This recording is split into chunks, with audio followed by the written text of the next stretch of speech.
Hello à tous, j'espère que vous allez bien. Aujourd'hui, j'ai envie de vous présenter un piège d'un écossaise que j'ai trouvé en partie qui m'a permis d'atteindre 100% de précision au bout de, je crois, 14 coups. Donc c'est un piège vraiment sympa, je vais vous le montrer. Et en même temps, je vais vous montrer une bonne arme contre l'écossaise. Donc c'est parti. Donc l'écossaise, c'est quoi? Bah c'est ça. L'idée, c'est que les blancs poussent deux pions au centre. Et bon, on prend, c'est thématique. J'ai pas envie de vous présenter l'écossaise, voilà, c'est juste pour vous présenter le piège parce que je pense que c'est bien à connaître si vous avez du mal à jouer contre l'écossaise. Mais du coup, ce que je recommande, c'est le coup cavalier F6, la variante Schmid. Et ici, on a plusieurs coups, enfin les blancs ont plusieurs coups. Ils peuvent jouer fou E3 qui est un peu débile. Ils peuvent jouer fou C4 qui est un peu débile. Ils peuvent jouer cavalier C3 et ils peuvent prendre. Ça, c'est les main variantes. Et on va se concentrer vraiment sur ça. Cavalier C3 et la prise. Et sur les deux coups, je vais vous montrer des variantes assez intéressantes. Le piège sera sur la prise. Donc on va voir cavalier C3 d'abord, on va faire un petit apéritif. Cavalier C3, il y a un truc très sympa que peu de gens connaissent en réalité, c'est de jouer le coup cavalier prend E4. Et c'est pas un piège d'ouverture, c'est pas gagnant, c'est une ligne qui peut surprendre. Ça a l'air d'être juste une pièce, mais vous voyez l'éval de l'ordinateur, c'est pas juste une pièce en vrai. Parce qu'en fait, on va récupérer le cavalier grâce à ce clouage. Et d'habitude, cette tactique ne marche pas, tout simplement parce que y a des coups comme Dame 2 qui enlèvent le clouage. Parce que si on défend avec genre F3, là ça marche avec D5. Mais là, Dame 2 ne marche pas parce qu'on prend le cavalier. Et du coup, on joue sur ça. Et s'ils prennent le cavalier, on reprend pas parce que là, Dame 2 marcherait. On prend d'abord le cavalier sur échec. Après Dame 2, on prend. Et on a gagné, on a un pion de plus en finale. Donc ça, c'est une variante assez intéressante. Parfois, les gens prennent, ils se disent, ok, je peux pas jouer Dame 2 parce qu'il va me prendre, donc je vais prendre avant de jouer Dame 2. Mais c'est une faute. Le meilleur coup pour les blancs, c'est pas fou D3, ils perdent une pièce. Le meilleur coup pour les blancs, c'est de jouer F3. Et là, ce que vous allez jouer, c'est du coup profiter du clouage, vous allez récupérer la pièce, vous allez jouer D5. Et ici, du coup, ils perdent la pièce, forcément. Mais ils ont plusieurs coups, ils peuvent jouer comme fou B5. Voilà, ça peut être des lignes assez sharp. Sur fou B5, vous jouez fou D7. Et sur la prise, vous reprenez. Vous allez récupérer le cavalier, ok. Mais l'idée de cette ouverture, globalement, c'est qu'après ça, ils vont prendre, ils vont jouer fou D3. Après la prise, ils peuvent pas prendre du fou parce que y a F5, donc ils vont prendre du pion. Et le seul problème de cette ouverture, c'est d'avoir une structure de pion un peu inférieure. Un tout petit peu. Mais comme ils ont un pion isolé, ça se compense. Mais là, Dame H4 est très fort. Pourquoi? Parce qu'on crée des faiblesses sur case blanche. Vous n'êtes pas obligé de connaître ça, vous pouvez connaître jusque-là. Mais l'idée de cette ouverture, c'est en fait d'arriver dans une finale plutôt égale. C'est égal. Après Dame H4, vous avez même un petit avantage. Et donc c'est plaisant. Et c'est une variante assez sharp. Je vous laisserai regarder, mais moi je voulais vous présenter plutôt le vrai objectif de cette vidéo, c'est-à-dire le piège après le coup cavalier prend C6. Ça, c'est ce que je vous ai montré, c'est juste pour voilà, que vous soyez au courant que ça existe. Si vous jouez l'écossaise avec les bancs par exemple, bah au moins vous saurez comment vous défendre. La meilleure ligne c'est prise, prise. Après Dame 7, le meilleur coup c'est de jouer F3, donc c'est la variante que je vous ai montré en fait. Bref, on n'est pas là pour ça. Après cavalier F6, cavalier prend, qui est la ligne critique. Pion B prend, si on prend du pion D, on se fait déroquer. B prend. Et E5. E5, c'est la ligne critique. Ici, il faut jouer Dame 7. Si on joue cavalier D5 tout de suite, les blancs ont un développement facile. Et c'est un peu inférieur. Donc, il faut jouer Dame 7 pour provoquer Dame 2. Et puis, on joue cavalier D5. C'est des lignes un peu farfelues. Je vous laisserai regarder si vous voulez plus de détails. Mais l'idée des blancs, avec le coup E5 et Dame 2, c'est de jouer le coup C4 ici. C'est peut-être l'un des seuls coups qui...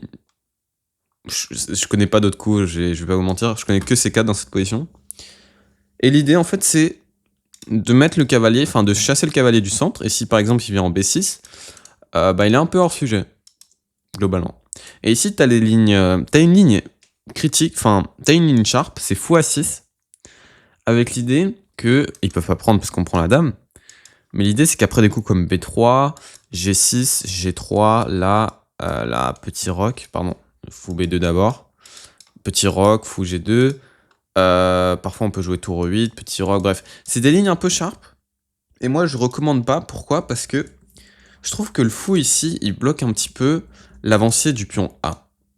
Et donc, on va jouer, et c'est le piège, on va jouer la variante avec cavalier B6. Et tout simplement, ce que ça va permettre de faire, c'est de jouer le pion A, puis fou A6. Et ça va changer beaucoup de choses. Là, une partie qu'on m'avait joué, et j'avais trouvé le piège dans cette variante, c'était le coup B3.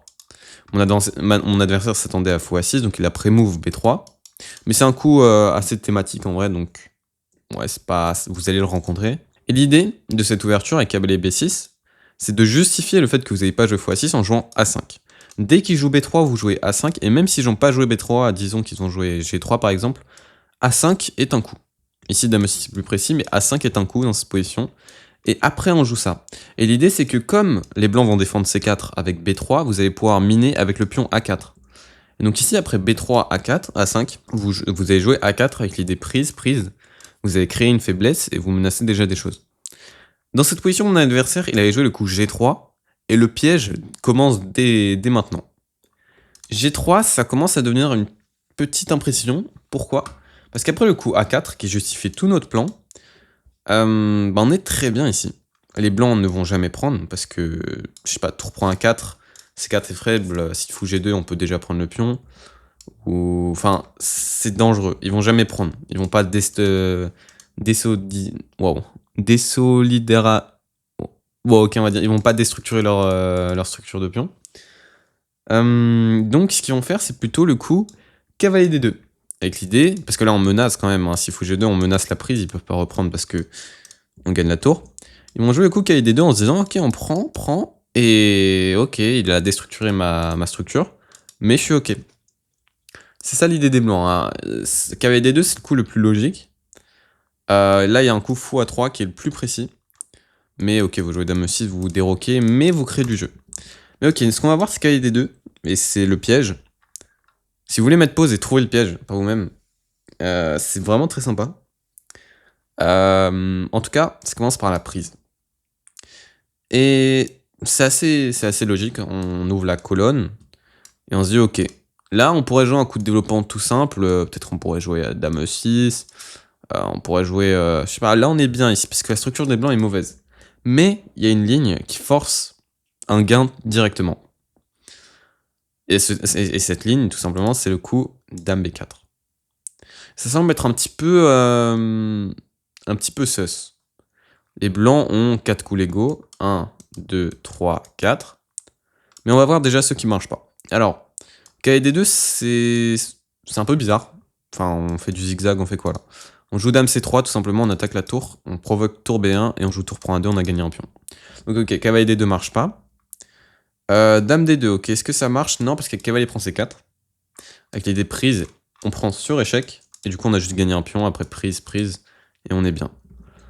Roi D1, bon, c'est peut-être... Je me demande si cavalier A4 est très fort ici. Non, il y a fou D2, ok. Roi D1, c'est un peu bizarre. Je peux vous mentir, personne joue Roi D1 dans cette position. Mais donc, dans cette position, il y a le coup le plus logique, qui est donc fou D2, qu'on n'a pas regardé. Et ça semble être très fort. Enfin, on n'a pas Dame C3, on n'a pas cavalier prend C4. Donc, quelle est l'idée de ce piège? Et bah l'idée, dans cette position, c'est de jouer le coup Dame prend B3. Boum. Non, c'était pas le truc. Ok, brilliant move. Je mets des petits stickers. Dame prend B3. C'est un très joli coup. On sacrifie la dame dans l'ouverture. Et l'idée, tout simplement, c'est de jouer sur le clouage. Et après prise, tour prend. Le roi blanc n'a pas de case de sortie. Et donc, soit ils donnent la dame, ce qu'ils vont pas faire. Ils vont jouer fou C1 pour se créer une case de sortie. Et après, juste le coup tour A1 ici. Les blancs ont une dame contre 2 pièces mineures et une tour. Et je vais vous dire, à partir de là, c'est 100% de précision. Mon adversaire avait abandonné. Et j'ai eu 100% de précision sur 16 coups. J'étais content. Donc,